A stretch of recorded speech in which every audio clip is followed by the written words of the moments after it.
Germans, French, but we're British, and so the book is published by Lackington. January 1st, 1818, they get their copies. Mary and Percy get their copies. They're thrilled. Percy sends one off to Sir Walter Scott and to other people. The reviews start to come out. Percy himself writes a review.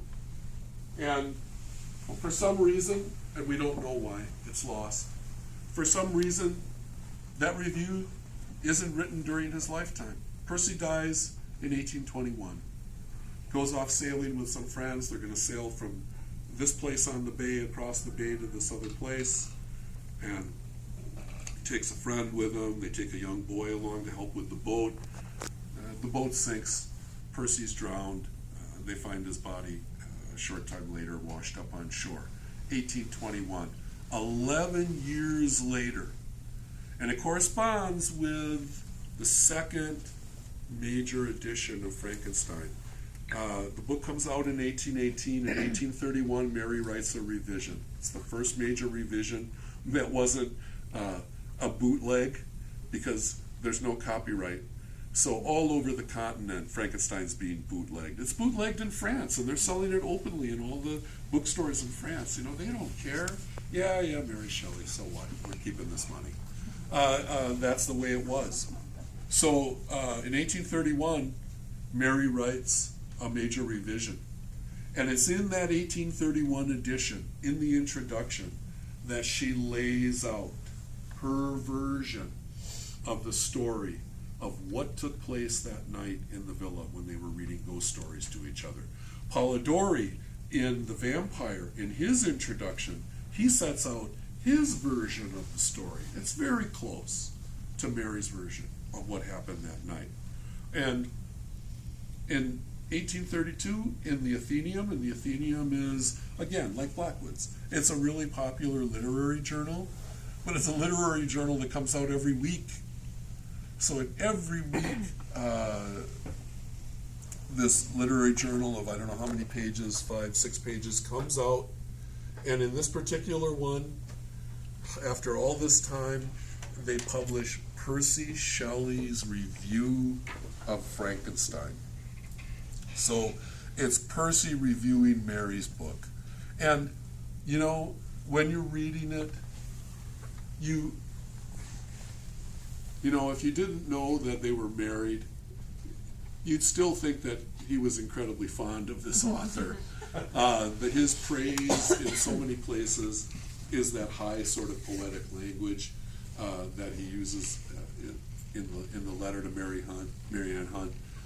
But I think that if you read it carefully, you'll see that he does her the honor and the respect of doing literary analysis. So he writes a review of it that's very close in the way that he works through the text of his other reviews of other literary work. He at least in this respect, in this moment, treats her as an equal. He pours a little sugar on it. But basically, he does a good job with that. After that, the first, Percy's dead, and Mary has to deal with all of that. It takes a while before she decides that, yes, she's going to keep writing, not only because she wants to keep writing, but because that's a way to feed the family. But she also begins to hatch the germ of the idea of, starting the Percy Shelley business. And so she devotes herself pretty much till the end of her life as the chief cook and bottle washer of Percy Bysshe Shelley's legacy.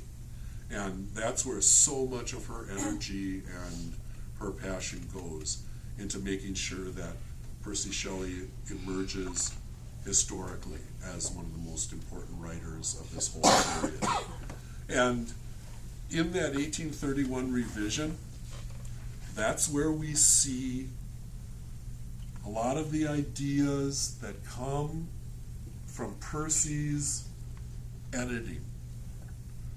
not Percy's words, but the ideas, wind up in the 1831. And I don't have an 1831 to show you. I believe that the facsimile version that's there is the 1818, and maybe that might be the 1831. I don't think so, though. I think the Wolf is 1818 too. But the Penguin version that everybody reads is used to be 1831. That's right. The new Penguin version, they went back to the 1818. So this has raged, back and forth, like so many things. Controversy. Which one is the more accurate? Which one is the better of the two? But they're very different from each other. So if you're going to read the 1831, it's really good to read them both together to see how they differ. And then, if you could look at the Robinson notebooks too, then you'd really get a sense of, what is she doing? Well, she's older.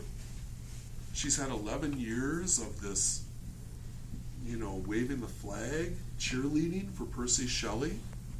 And when she thinks about going back to the text again, and there's no way to really know this. There's some mention of it in her journals, but it's not like anyone's going to come right out and actually say, well, I've thought about it a lot, and Percy had a lot of great ideas, and I did love him so much, and so I'm going to go back through the text, and I'm going to put a lot of his ideas in, and I'm going to take some stuff out that Percy thought was a little over the top, or that was a little this, or a little that. But it's clear that some of that was going on. We're lucky that we have the 1818, and that the 1818 is now the one that scholars and everybody else feel is the one that should keep being reproduced. But the 1831 is valuable for all kinds of different reasons.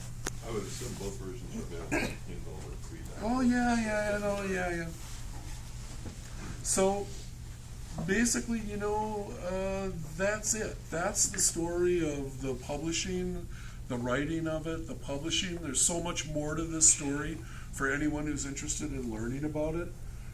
You'll get a lot more out of the annotated. There's all kinds of amazing anecdotes. So, for instance, John Polidori, young guy, he gets done writing The Vampire. There's all of this controversy. Who wrote it? Was it Byron? Was it him? He finally gets it attributed to him. He writes a couple more things. Again, it's obvious that, like Leigh Hunt, he's not a bad writer, but for one reason or another, his work just doesn't click. The critics aren't crazy about it. He starts to gamble. He becomes a really good losing gambler. He becomes depressed. He starts to suffer from fits of bad black depression. And at a very young age, just a couple years after writing the book, he kills himself. Well, he kills himself by taking prussic acid. He drinks prussic acid, and it kills him. And before I talk to you about Conrad Dippel the alchemist, who wanted to rent Castle Frankenstein so he could put on experiments there, I said that he was also a chemist, that he also had a fairly good reputation. He was in good with the German court. Conrad Dippel invented prussic acid. Mm-hmm.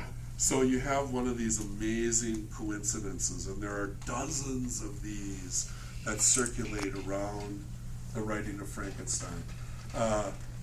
Hard to imagine